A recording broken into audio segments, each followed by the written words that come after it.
नावतारं संसारसारं भुजगेन्द्रहारं सदा वसन्तं हृदयारविन्दे भवं भवानी सहितं नमामि। त्वमेव माता च पिता त्वमेव बन्धुश्च सखा त्वमेव विद्या द्रविणं त्वमेव सर्वं मम देव।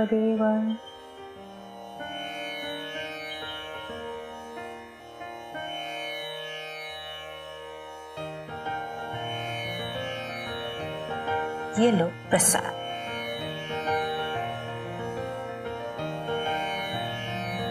खुश रहे बेटा। बेटा थोड़ी चाय भी बना दे। जी माँ जी, अभी लाती।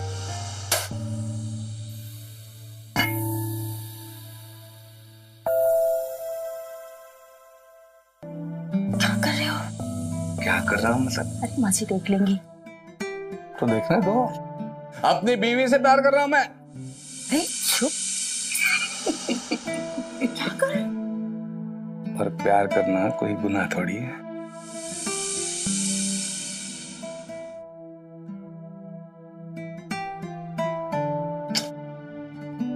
सुनो। बोलो। शाम को जल्दी आ जाऊंगा। ठीक है। फिल्म देखने चलते हैं। तू और मैं, हम दोनों। ठीक है। अब बस करो। जाओ। अरे लेट हो जाओगे।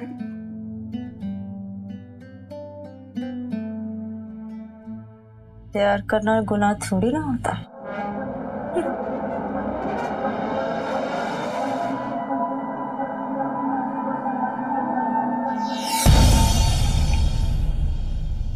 ये लीजिए मम्मी जी आपकी चाय। मम्मी जी मैं एक काम से बाहर जा रही हूँ, थोड़ी देर में आती हूँ। चल ठीक है, संभाल के जाना बेटा। हाँ आप अपना ध्यान रखना। हाँ आराम से जा।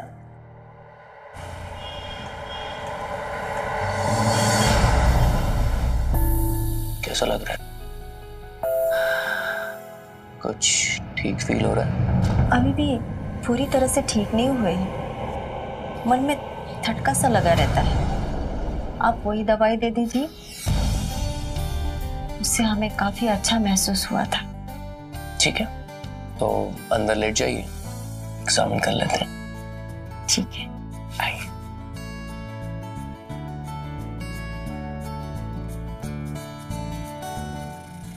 लेट जाइए।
सारी एनर्जी दूसरों पे लौटा दोगे या हमारे लिए भी बचा के रखोगे? वैसे कुछ पेशेंट्स और हैं बाहर दवाई वाले। तुम्हारे लिए ना कुछ नहीं, तुम्हारा काम ठीक ढंग से नहीं कर रही हो। सब पुरानी महिला और खास करके ये मृदुला, ये वो बर्फ का गोला है जिसमें ना मिठास बची ना रंग। अब क्या आदमी बर्फ चूसेगा? इसे दोबारा मत बुलाना प्लीज। ठीक है बॉस, जैसा आप कहें। वैसे एक दो केसेस हैं, सिर्फ बॉटल में उतारने की देरी। बहुत ही जल्द मैं आपको खुश कर दूंगी। वैसे कल का दिन दूर नहीं है, देखेंगे। ठीक है, भेजो दूसरे पेशेंट्स को। देख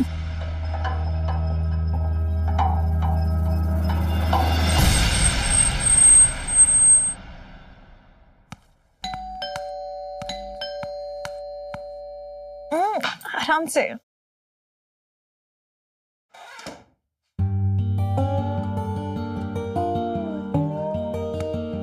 आप बैठो, मैं आती हूँ एक सेकंड। एक मिनट, थोड़ा मेरे तेंदुलकर का क्या हाल है? प्रैक्टिस जोरों पे है? हाँ पापा, क्या बात है। फ्रंट फुट तो वैसे ही करते हैं ना, बिल्कुल जैसे आपने बताया था। सीधा बॉल बाउंड्री के बाहर, सिक्सर। क्या बात है, क्या बात है।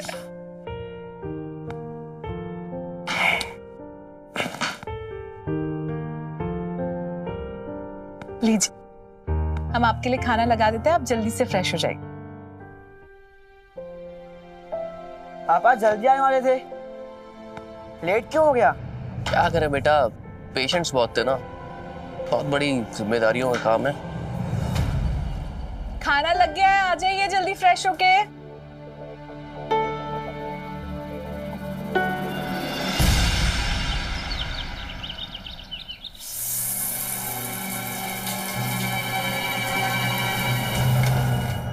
सुनीता, टॉवल देना प्लीज। हाँ लाई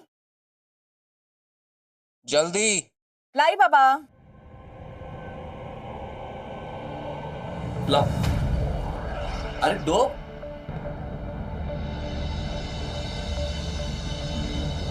टॉवल।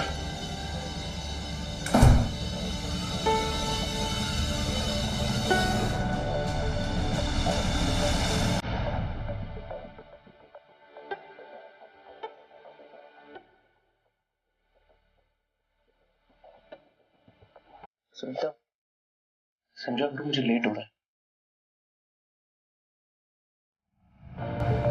सुनीता, समझा करो। सुनीता, सुनीता।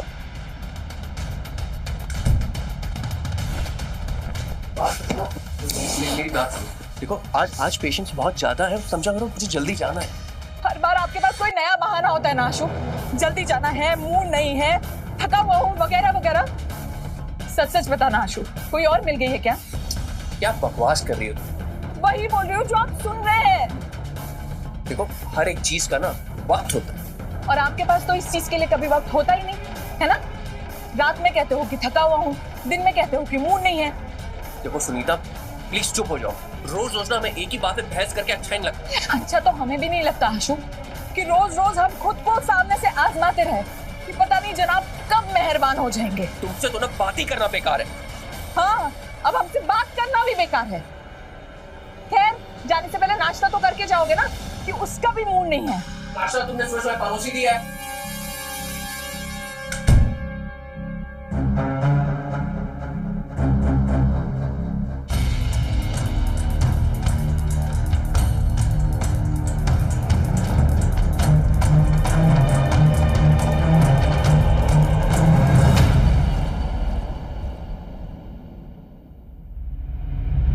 मैडम जी, मैडम जी,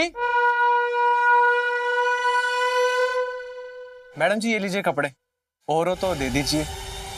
हाँ ठीक है, ये यहाँ पे रख दो, और ये नए कपड़े रखे इससे ले लो।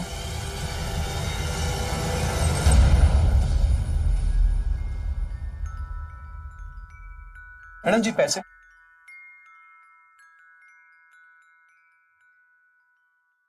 मैडम जी ये तो ज्यादा है।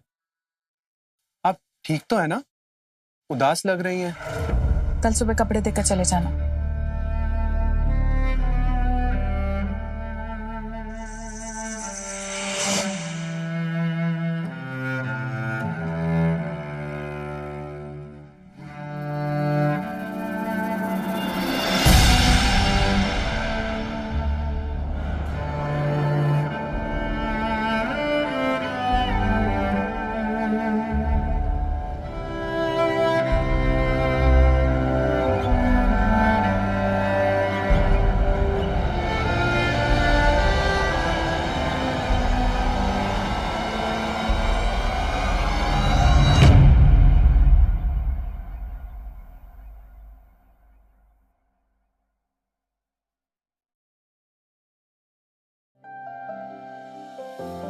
आपका ये फॉर्म भर लेते हैं जी। इसमें हर एक कॉलम को फिल करना जरूरी है ताकि डॉक्टर साहब आपकी बीमारी को अच्छे से जान पाए और आपको एक बेहतर इलाज दे सके। जी मैडम। ठीक है, तो शादी को कितने साल हुए हैं आपके? यही कोई 4 साल। और पति साथ में रहते हैं? नहीं, मेरे पति साथ में नहीं रहते, वो मर्चेंट नेवी में है। 6 महीने की छुट्टी पे कहीं 1 महीने पे आते हैं। बच्चे कितने हैं आपके? अभी तो मेरा कोई बच्चा नहीं है। पति के साथ शारीरिक संबंध बनाते हुए कितना टाइम हो गया आपको? वो अरे घबराओ नहीं, ये जरूरी क्वेश्चन है। 3 महीने। ओके, बाकी सारी डिटेल्स तो आपने भर दी है। अब आपकी फोटो ले लेते हैं। फोटोज? वो क्यों? अरे हाँ, वो आपकी फाइल बनेगी ना, तो उसमें फोटो की भी जरूरत है। ओके। Okay, smile.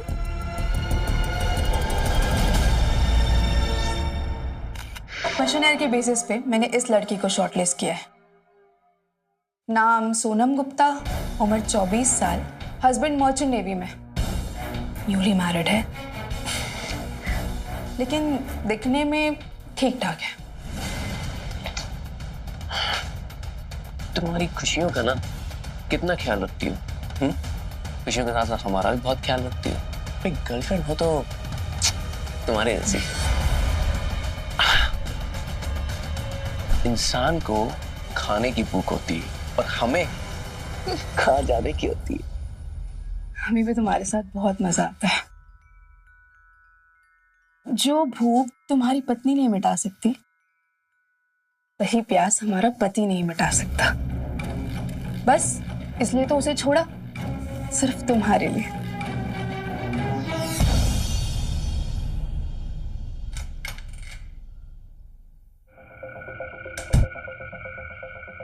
अरे सुमी, तुम कब आए? हाश में अभी आया। वो मम्मा ने खाना भेजा है। पापा के लिए? हाँ, वो डैड बिना नाश्ता किए चले आए थे। क्यों? घर पे फिर कोई झगड़ा हुआ क्या? हाँ यार, अब तो ये रोज की बात हो गई है। मॉम डैड के बीच झगड़े होते ही रहते हैं। पापा के पास मम्मी के लिए समय नहीं है और मम्मी इसी बात की झगड़ती रहती है। अच्छा सुमी, एक बात बोलूं? इसमें ना सारी गलती तुम्हारी मम्मी की है। I mean, तुम्हारे पापा को देखो, दिन भर तुम्हारे लिए, तुम्हारी मम्मा के लिए कितना काम करते हैं, घर चलाते हैं, पैसे कमाते हैं, और तुम्हारी मम्मा घर में सिर्फ आराम करती है। अरे थोड़ा समझना चाहिए, थोड़ा एडजस्ट करना चाहिए, ये नहीं कि झगड़ने बैठ जाओ। तो तुम बताओ रश्मि, मुझे क्या करना चाहिए? तुम्हें ना अपने मम्मा को समझाना चाहिए।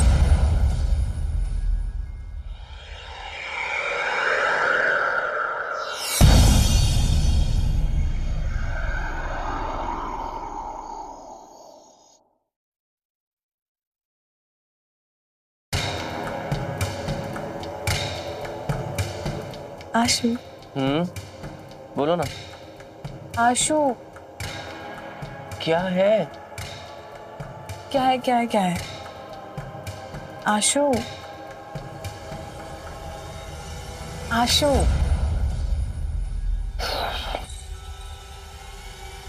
आशु। क्या है?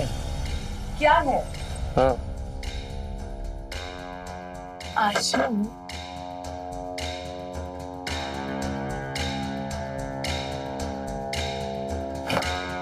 क्या है? क्या है? अपने पति को प्यार करना है, और क्या है? काम।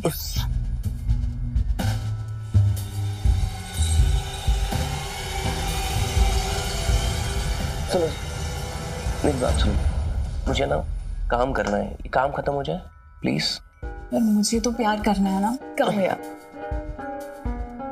सुनिए, सुनो सुनो सुनो सुनो, मुझे ना पेशेंट की अर्जेंट रिपोर्ट भेजनी है प्लीज। क्या प्रॉब्लम है आशु? पत्नी है हम, कब तक हमसे ऐसे ही दूर दूर रहेंगे आप? कब तक हमें ऐसे बार बार ठुकराते रहेंगे? आखिर पता तो चले प्रॉब्लम क्या है, नाराजगी क्या है हमसे? अरे कोई नाराजगी नहीं है, बस मूड नहीं है। कब मूड होगा आपका? तो मोहन सुनीता, फिर से शुरू मत हो जाना। शुरू तो आप हो चुके हैं, अब हमें करने का मन है तो हम क्या करें बताओ आप? मैं नहीं जानता, वीकेंड में देखते हैं। वीकेंड में देखते हैं।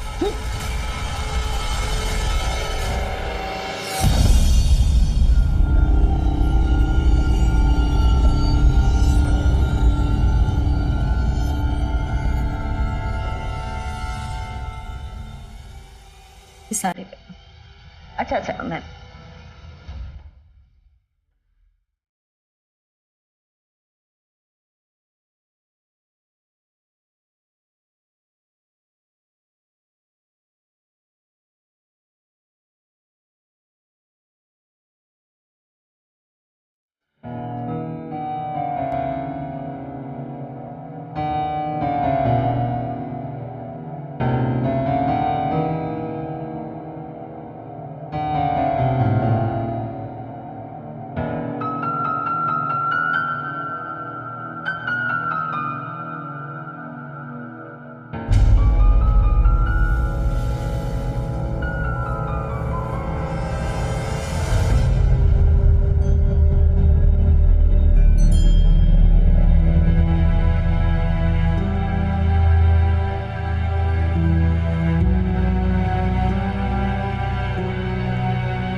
मिलना चाहते?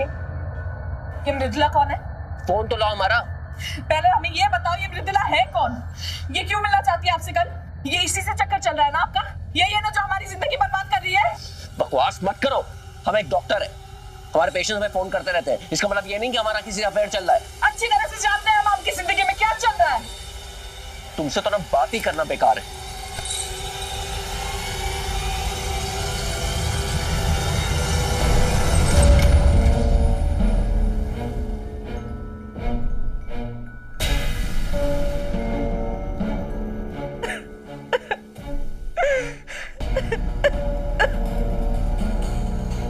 मॉम, आप डैड से रोज झगड़ा करते हो, आप डैड को क्यों नहीं समझते?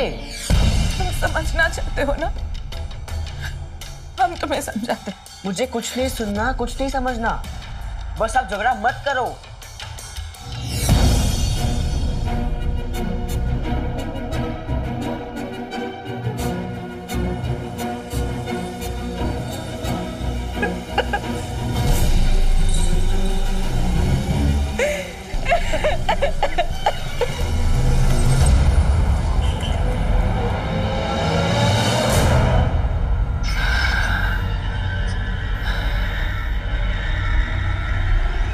कब आ रहे हैं आपके पति?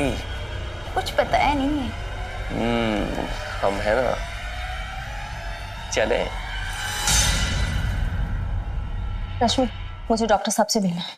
डॉक्टर साहब आज क्लिनिक में नहीं है, वो तुमसे नहीं मिल सकते। ऐसे कैसे नहीं मिल सकती? अगर डॉक्टर साहब नहीं है तो ये सब क्या तुम्हारा मुंह देखने के लिए बैठे हैं यहाँ पे? देखो, मुझे बहुत जरूरी बात करनी है, प्लीज जाने दो अंदर। देखो, आज के सारे अपॉइंटमेंट्स पूरे हो चुके हैं, तुम घर जाओ, मैं तुम्हें कॉल करके बता दूंगी। तुम्हारी प्रॉब्लम क्या है? पहले तो मुझे बड़ा कॉल कर करके बुलाती थी, अब क्या हुआ? अब ये सब लोग उनसे मिल सकते हैं, लेकिन मैं डॉक्टर साहब से नहीं मिल सकती। क्यों? जाने दो मुझे। नहीं, तुम नहीं जा सकती अंदर। देखो, सीधी तरीके से निकलो यहाँ से, वरना क्या कर लोगी? वरना तुम्हारी ये रासलीला के किस्से तुम्हारे पति को बता दूंगी। सब पता है हमारे पति को, तुम्हें बताने की जरूरत नहीं है। अच्छा, पति को पता है ना, सारी दुनिया को तो नहीं।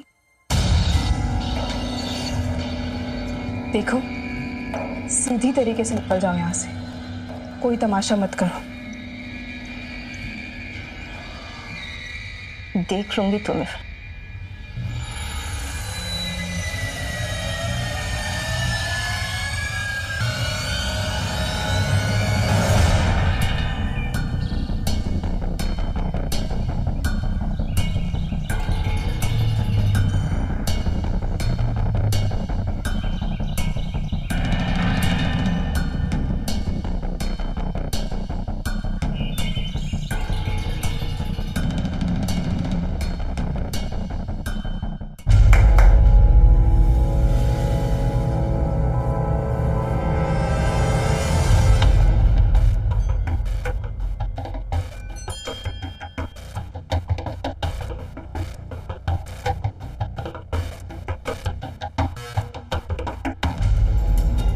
एक तरफ मृदुला जो अपने पति और गृहस्थी से खुश नहीं थी, अपनी अधूरी इच्छाओं को पूरा करने के लिए डॉक्टर आशुतोष का सहारा ले रही थी। दूसरी तरफ डॉक्टर आशुतोष अपने घर में सब सुख सुविधाओं के होते हुए भी अपनी पत्नी की भावनाओं को कुचल रहा था। उसकी प्रेमिका रश्मि खुद भोली भाली या यूं कहें कि हालात में उलझी हुई महिलाओं को मनोरंजन का साधन बनाकर पेश कर रही थी। उनकी भावनाओं को, उनकी कमजोरियों को निशाना बनाकर उन महिलाओं का इस्तेमाल किया जा रहा था। इनमें हर कोई दोहरी जिंदगी जी रहा था, लेकिन ये सब भूल गए थे कि दो नाव की सवारी कितना घातक हो सकती है और जब कभी ये राज खुलेगा तो इसके परिणाम क्या होंगे, आइए देखते हैं। मधु, हाँ जी। दवाई खा लो, आराम से। हाँ। और सुनो, आज से तुम्हारा जो भी काम है हमें बता दो, हम कर देंगे। ठीक। क्योंकि हम नहीं चाहते मेरी पत्नी ऐसी हालत में कुछ काम करे। Thank you. अभी आराम करो, कल हम खुद ले जाएंगे तुम्हें डॉक्टर के पास। जल्दी ठीक हो जाओगे। आराम करो।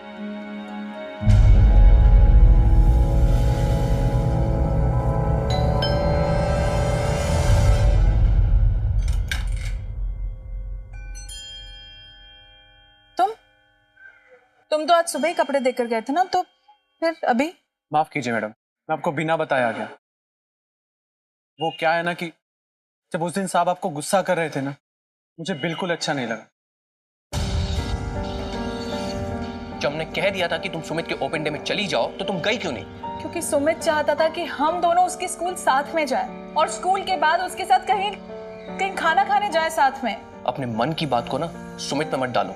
हम जानते हैं तुमने ऐसा क्यों किया है। हमारी दूसरी बातों का कोई तुमने बदला निकाला है। क्या बोल रहे हैं आप? जो मन में आ रहा है बोले जा रहे हैं। भला हम आपकी बात का बदला सुमित के स्कूल ना जाकर क्यों निकालेंगे? देखो सुनीता, कान खोल के सुन लो, जो तुम कर रही हो ना वो ठीक नहीं है। देखो तुम्हारा मन अगर इस घर में नहीं लग रहा है ना तो अपने मम्मी घर पे चली जाओ प्लीज। ये रोज रोज का तमाशा मत करो यहाँ पर।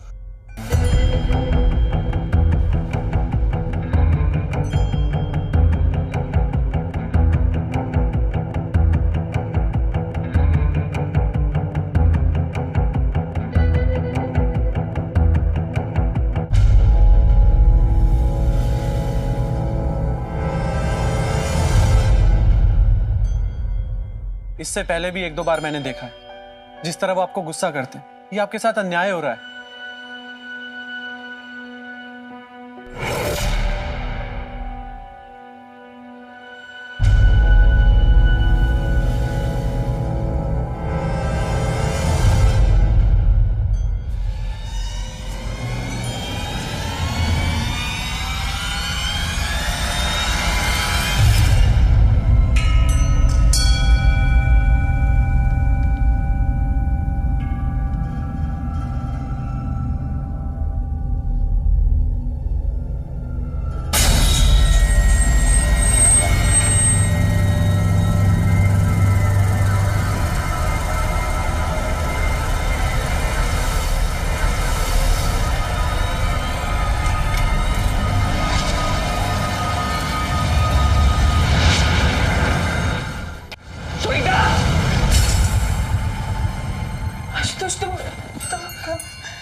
ये सब करने की तुम्हारी हिम्मत कैसे हुई?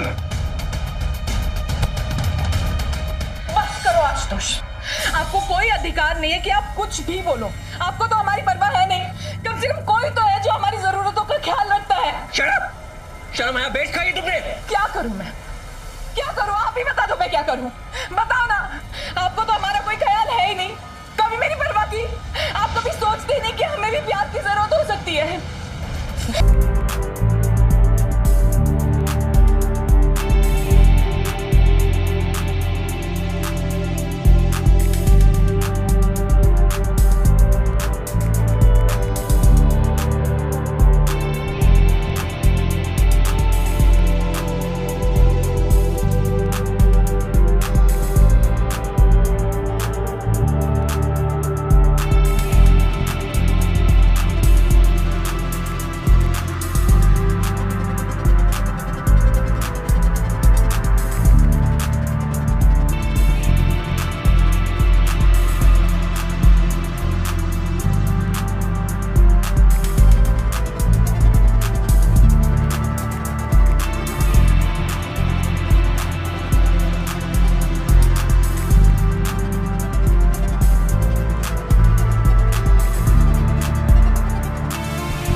पति को ये एहसास दिलाना चाहते थे कि अपनी पत्नी को किसी गैर मर्द के साथ देखकर कैसा लगता है, और कुछ नहीं। हम उन्हें जलाना चाहते थे, उन्हें समझाना चाहते थे,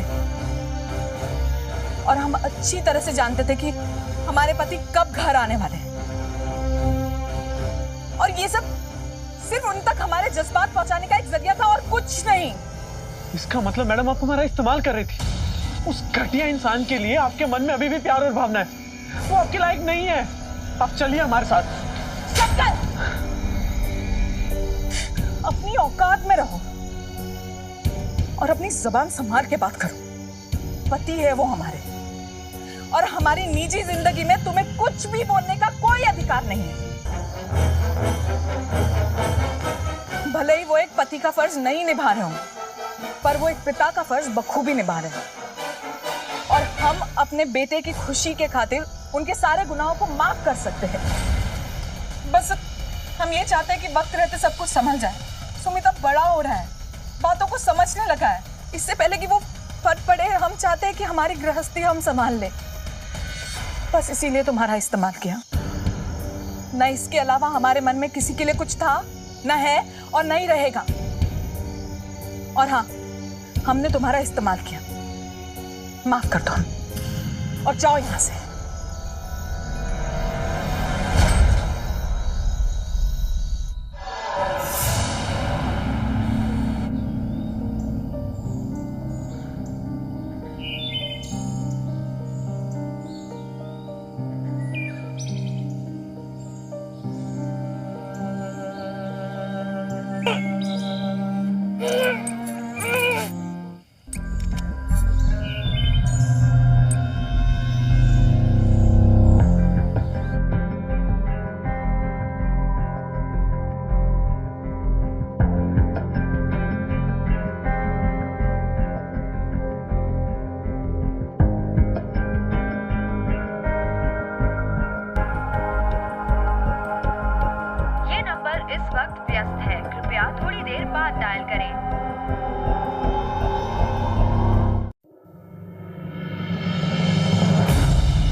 क्या बात है, घर में फिर कोई झगड़ा हुआ क्या? एक सेकंड, मैं तुम्हारा मूड अभी ठीक कर देती हूँ। अभी नहीं,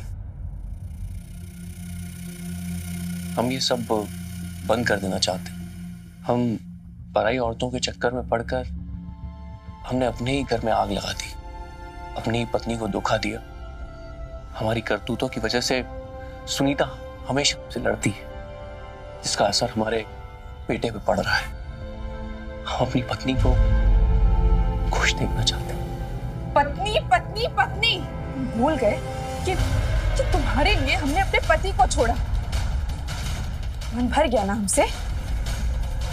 हमसे नहीं, ये दोहरी जिंदगी से। इसलिए हम तुम्हें भी ये कहते हैं कि अपनी गृहस्थी संभालो, अपने पति के घर लौट जाओ। हमने तुम्हारे लिए जाने क्या कुछ नहीं किया। तुम चाहते थे कि तुम्हारी वो पत्नी तुम्हें घर जाकर परेशान ना करे, इसलिए उसे दूर रखने के लिए तुम्हारे बेटे के कान भरे कि वो अपनी माँ को ही दोषी मानता रहे। क्या तुमने सुमित के कान भरे?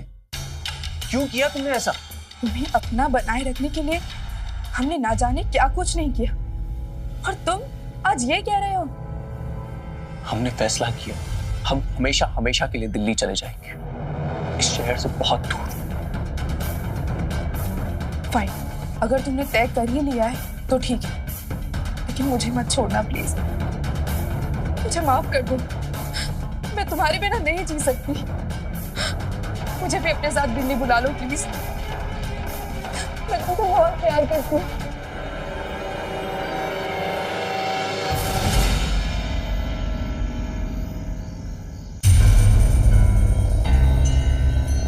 मेरा फोन क्यों नहीं उठाते हो? मैसेज का रिप्लाई भी नहीं देते हो। मुझे इतना अवॉइड क्यों कर रही हो? उस दिन मैं क्लिनिक में आई तो मुझसे मिलने से मना कर दी। तुम्हारी प्रॉब्लम क्या है? देखो इस बात का हमारा कोई संबंध नहीं है। देखो जो कुछ भी हमारे बीच में हुआ उसे भूल जाओ। अब हम तुमसे कभी नहीं मिलेंगे। ऐसे कैसे नहीं मिलेंगे? जब तुम्हें जरूरत थी तो मुझे कॉल कर करके बुलाया। आज क्या प्रॉब्लम है?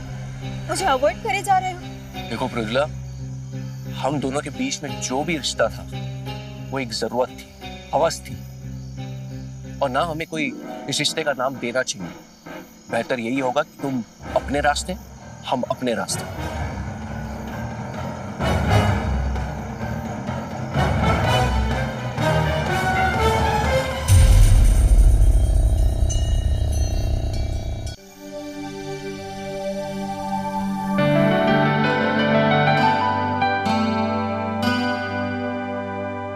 अरे हाँ जी, ये चमत्कार कैसे हो गया?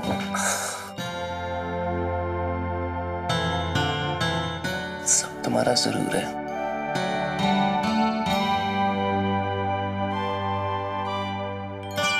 I'm sorry, मुझे माफ कर दो। हम अपने रिश्ते को फिर से खोजने की कोशिश कर रहे हैं। हम चाहते हैं कि तुम हमारा पूरा साथ दो। आपको शायद पता नहीं है, हम भी इसी चीज के लिए तरस रहे थे।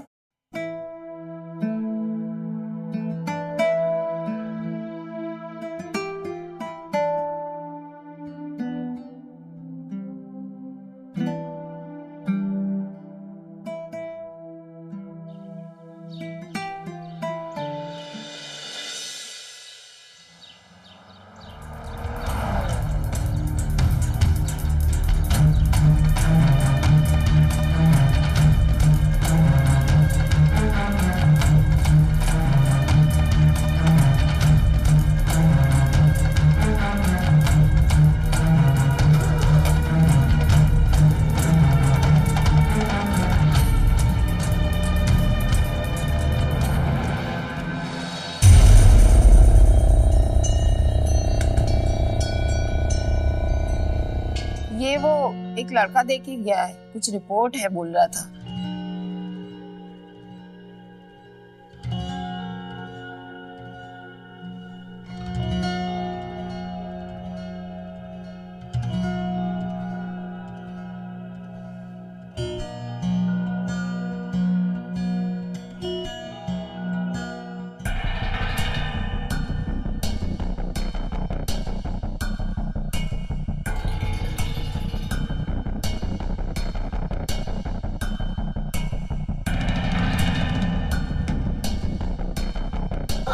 प्रेग्नेंट? नहीं।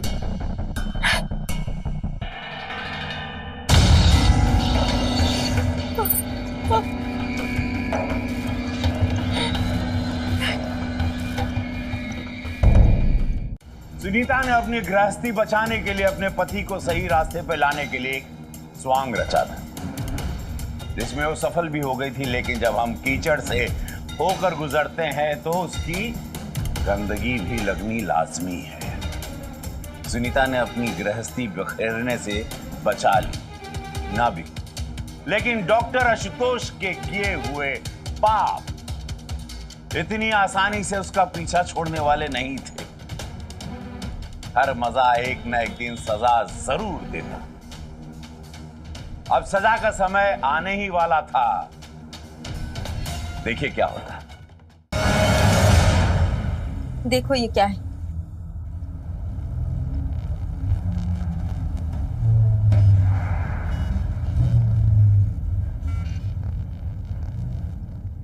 ये तो तुम भी जानते हो ना, इस टाइम पे गर्भपात नहीं कराया जा सकता। नहीं। फिर मैं क्या करूं? हम नहीं जानते। देखो मृदुला, हम अपनी खुद की जिंदगी समेटने में लगे हुए हैं। हम हमेशा हमेशा के लिए दिल्ली जा रहे हैं। तुम भी देखो कि तुम क्या कर सकती हो, पर हम शायद तुम्हारी कोई मदद नहीं कर पाएंगे। वाह डॉक्टर साहब वाह, क्या सोच है आपकी। तुम हमें क्यों दोष दे रही हो? हमने तुम्हारे साथ कभी जोर जबरदस्ती की? तुम खुद ही हमारे क्लिनिक में आती थी, लाइन लगा के बैठती थी। अब बच्चे की खुशखबरी अपने पति को दो, हमें क्यों परेशान कर रही हो? ये जानते हुए भी कि वो बाप नहीं बन सकते। क्या बोलूं उनसे, क्या कहूं, कैसे मुंह दिखाऊं उनको? देखो मृदुला, हमारी जिंदगी का लेखा जोखा हमें पता है और तुम्हारी जिंदगी का लेखा जोखा तुम्हें पता है। ठंडे दिमाग से सोचो, कोई ना कोई रास्ता जरूर निकलेगा।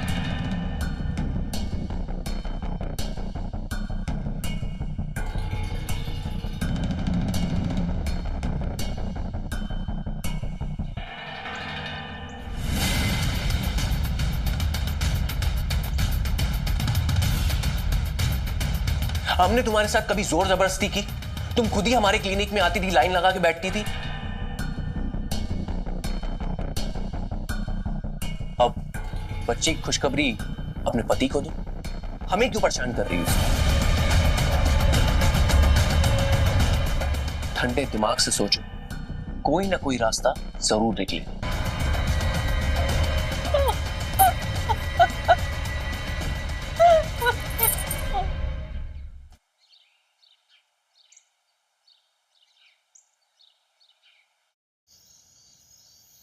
अरे वो कमल भैया का फोन आया था। अच्छा, वो अगले महीने उनके साले की शादी है तो हमें दिल्ली बुलाया है उन्होंने। तो चलते हैं ना दिल्ली, सुमित के डीएसओ के पास। वैसे मैं क्या सोच रहा हूँ कि हम लोग ना दिल्ली शिफ्ट हो जाए, हमेशा हमेशा के लिए वहीं नई जिंदगी बिताएंगे, एक नए तरीके की शुरुआत करेंगे। क्या कहते? सच्ची?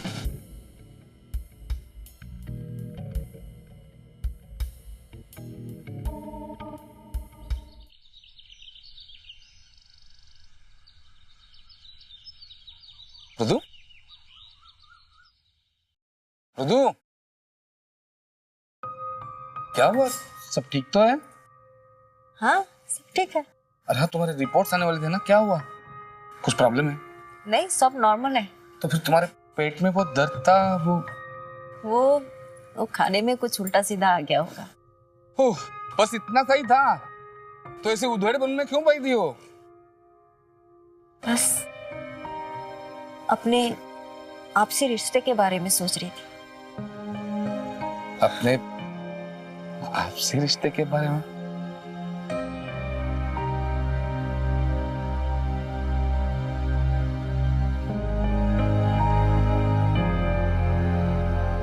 तो एक बात कहूं, जब से तुम हमारी जिंदगी में आए हो ना, हमारी जिंदगी मानो पूरी हो गई। मुझे मेरी किस्मत से कोई गिला शिकवा नहीं है, वाकई कोई गिला शिकवा नहीं है, बल्कि फक्र है। फक्र है कि हमें तुम्हारी जैसी पत्नी मिली। बहुत प्यार करते हैं आपसे, बहुत प्यार करते हैं।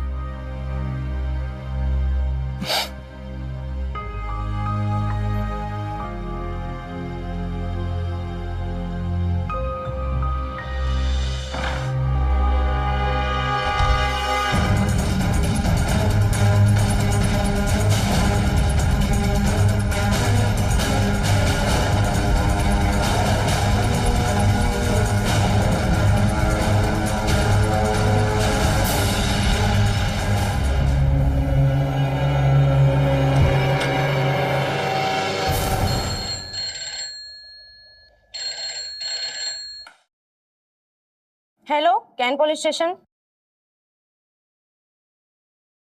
क्या?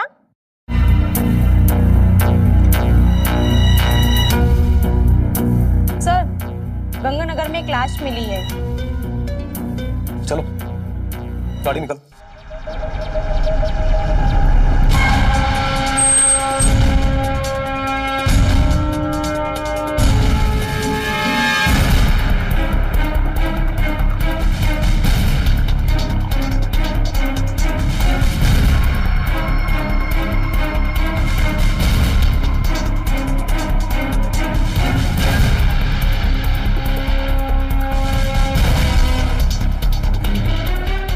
रश्मि, रिसेप्शनिस्ट, डॉक्टर आशुतोष देव क्लिनिक।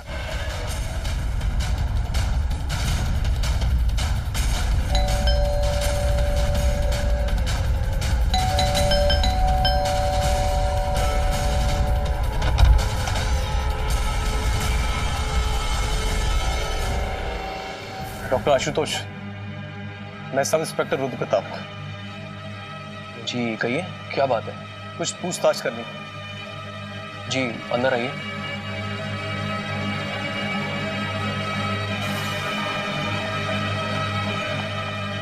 जी बैठिए। डॉक्टर साहब, आपकी क्लिनिक में काम करने वाली आपकी रिसेप्शनिस्ट रश्मि का आपके घर पे मर्डर हो गया। रश्मि का मर्डर? ये क्या कह रहे हैं आप? इसी के सिलसिले में बात करनी थी। उसकी किसी से दुश्मनी, रंजिश या कोई ऐसी इंफॉर्मेशन जो हमारे काम आ सके? जी हम नहीं जानते। रश्मि को आखिरी फोन आपने किया था ना? जी किया था, पर उसने फोन नहीं उठाया। क्यों किया था? फोन करने की वजह क्या थी? तो एक्चुअली हमारी क्लिनिक में किसी ने तोड़फोड़ कर दी थी। हम यही जानने के लिए उसे फोन कर रहे थे, पर किसी ने फोन उठाया नहीं। तो हमने सोचा जब वो सुबह हमसे मिलेंगी तो मैं पूछ लूंगा। आपकी क्लिनिक में तोड़फोड़ हो गई, आपने पुलिस कंप्लेंट नहीं की? समझ में नहीं आ रहा था कि है ना किसने किया और क्यों किया। ये मेरी वाइफ है सुनीता। हेलो, मैं इंस्पेक्टर रुद्र प्रताप। आपकी पति के क्लिनिक में काम करने वाली रश्मि का कल रात मर्डर हो गया उसके घर पे। कुछ जानती?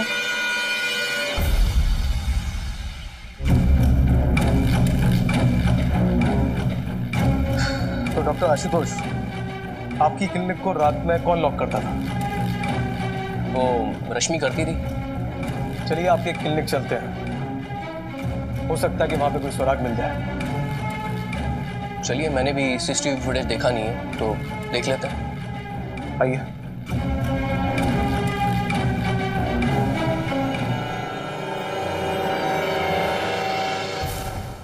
मृदुला, मृदुला कहाँ है माँ? अरे होगी अपने कमरे में। अच्छा अच्छा माँ, मैंने गर्मा गर्म जिलेबी लाई है उसके लिए, आप भी खा लो ना। गरम है, गरम संभाल के। मैं मृदुला को देकर आता हूँ। देखिए मृदुला,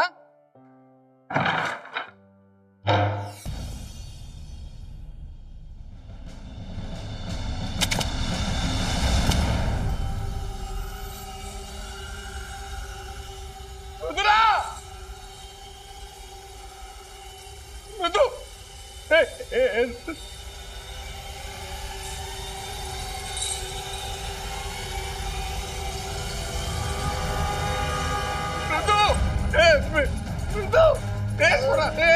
चालू मृदु,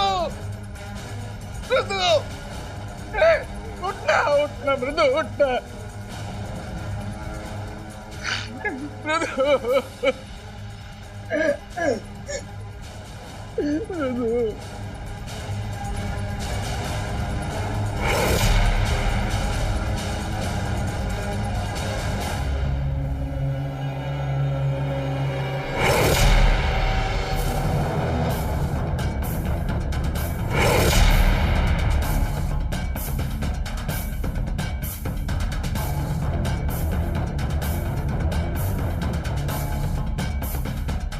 अब कहानी में एक और नया और रोमांचक मोड़ आ गया। रश्मि की हत्या हो गई और डॉक्टर आशुतोष के क्लिनिक में तोड़-फोड़। किसने की हत्या, किसने की तोड़-फोड़? क्या डॉक्टर आशुतोष के पाप ही अब पलटवार कर रहे थे, या अब भी कोई ऐसा अनजान पहलू था जिस पर अब तक किसी की नजर ही नहीं गई थी? कौन खेल खेल रहा था ये खेल? मामला संगीन था, पुलिस इस मामले को समझना चाहती थी। आइए देखते हैं क्या मामला था। आइए सर, प्लीज।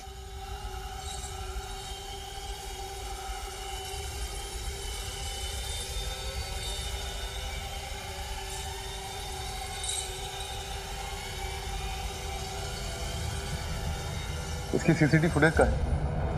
तो लेके आता हूँ, एक मिनट।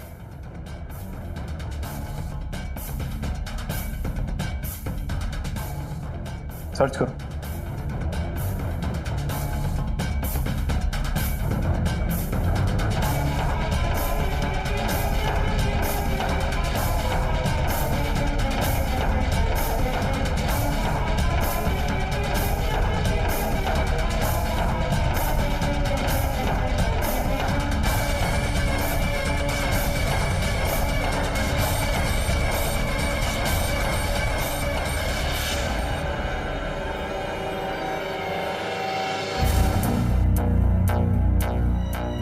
ये तो स्त्री वाला, इसमें जानता हूँ।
डाल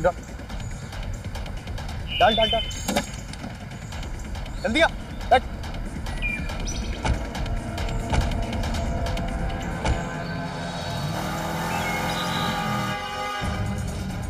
सर मैंने कुछ नहीं किया सर। मैं बताता हूँ तूने क्या किया। डॉक्टर की असिस्टेंट रश्मि को तूने क्यों मारा? मारा? सर मैंने किसी को नहीं मारा सर, माँ कसम सर मैं किसी को जानता भी नहीं हूँ। और मैं रश्मि के, मुझे नहीं पता सर रश्मि कौन है। हाँ सर।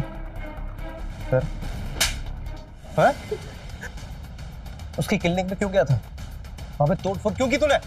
सर मैं डॉक्टर को सबक सिखाना चाहता था। सबक? क्या सबक? सर वो डॉक्टर अच्छा आदमी नहीं है, अपनी बीवी को परेशान करता है, वो हमसे देखा नहीं जा रहा था। अच्छा इधर साले, पति पत्नी के बीच में तू आने वाला होता कौन है बे? तू कौन होता है? क्या होता है? सर हम सुनीता मैडम से प्यार करते हैं और हमसे उनकी हालत नहीं देखी जा रही, इसलिए हम चले गए डॉक्टर के क्लिनिक। मैं गुस्सा आ गया था सर, हमने कर दिया तोड़-फोड़। हमसे नहीं देखा जाता, हम नहीं जानते सर कि वहाँ पर कौन काम नहीं। माँ कसम सर, हम बेकसूर सर, हमने कुछ नहीं किया सर, हमने किसी का मर्डर नहीं किया है। बेटा तेरी आशिकी तो मैं निकालता हूँ। तू बैठ बैठ।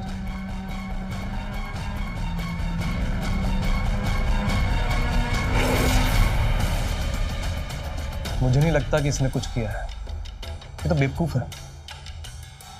इसने जो भी किया है बिना सोचे समझे किया है। ये मर्डर तो प्लान किया होगा। देखते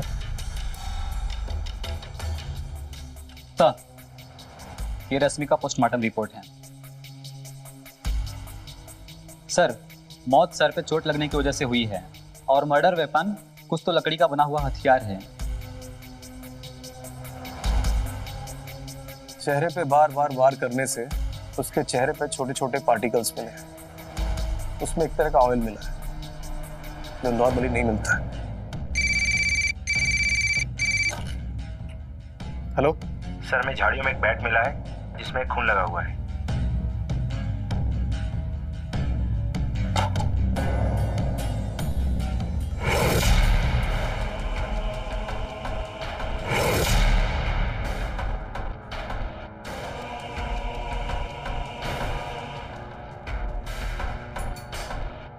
हेलो। Hello sir. आप क्रिकेट खेलते हो? जी सर। लेकिन बेटा इसमें बैट तो है नहीं। वो मेरे फ्रेंड के पास है। कभी कभी जुर्म खोलना नहीं पड़ता है, वो खुद ब खुद सामने आ जाता है।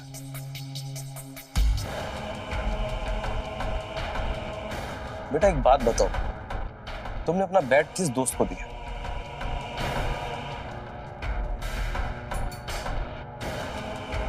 मेरा बैट मेरे फ्रेंड गौरव के पास है।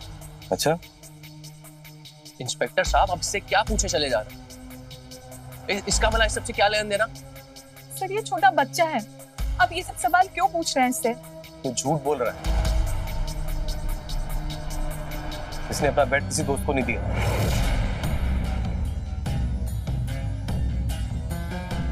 सर्चिंग में बैट मिल चुका है। या तो तुम्हारे दोस्त ने मर्डर किया है या फिर तुमने। सच्चाई क्या है वो बताओ।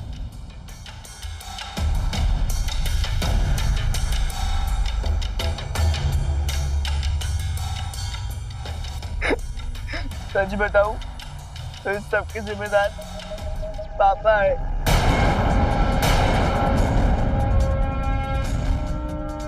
मुझे अपने साथ दिन में नहीं छोड़ना। तुम जैसा कहोगे मैं वैसा ही करूंगी। मुझे मत छोड़ना प्लीज।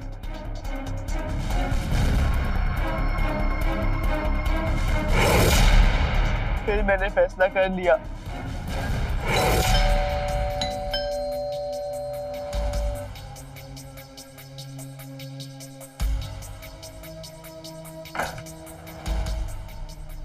अरे सुमित, तुम यहाँ? अंदर आओ। क्या बात है, सब ठीक तो है ना?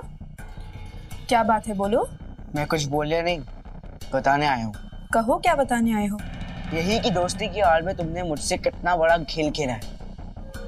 एक तरफ डैड को मॉम के खिलाफ उलझा के रखा और दूसरी तरफ मुझे मॉम के खिलाफ भड़का दिया। मॉम डैड के रिश्ते के भी दरार डाली। ये सब तुम क्या बोल रहे हो? देखो सुमित, अभी तुम घर जाओ, ठीक है? हम क्लिनिक में बात करते हैं। Shut up! मैंने कल तुम्हारा असली रूप देख लिया है। देखो सुमित, जो कुछ भी तुमने देखा या सुना वो सब सही नहीं है। तो क्या सही है? मुझ बेवकूफ को अपनी माँ के खिलाफ भड़काना सही है क्या? मेरे मॉम डैड को एक दूसरे से अलग करना सही है? मुझे लगा तुम ही दोस्त हो, वो दोस्त जिससे हम दिल की बात करते हैं। तुम्हें सब कुछ बताया, तुमसे एडवाइस मांगी और तुमने हमारे ही मन में हमारी माँ के खिलाफ जहर भर दिया। मैंने ऐसा कुछ भी नहीं किया है। सारा दोष तुम्हारी माँ का ही है। वो तुम्हारे पापा को खुश नहीं रख सकती तो इसमें मैं क्या कर सकती हूँ?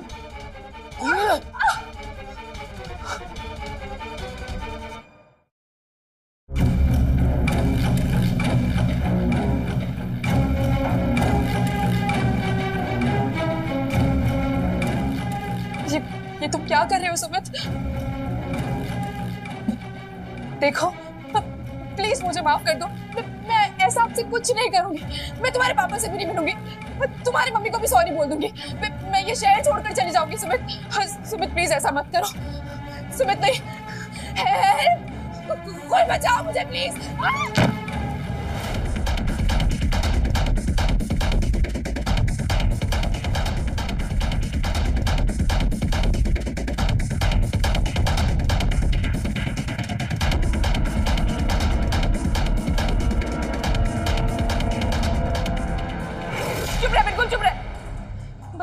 लड़की के मर्डर से तेरा क्या लेना देना है?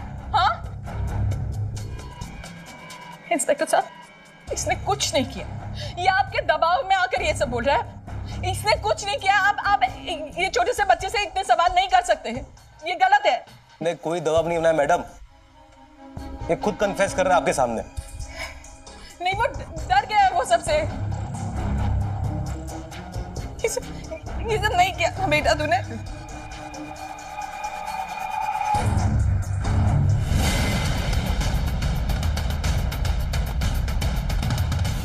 तूने क्यों किया ऐसा? क्यों किया? क्यों किया? तुमने उससे ये सब करवाया आशुतोष। तुमने उससे ये सब करवाया। तुमने इससे ये सब करवाया। अच्छी भली जिंदगी बर्बाद करके रख दी तुमने। सब खत्म कर दिया। मुझे नहीं पता था एक बाप के गुनाह की सजा बेटी को इस तरह भुगतनी पड़ेगी।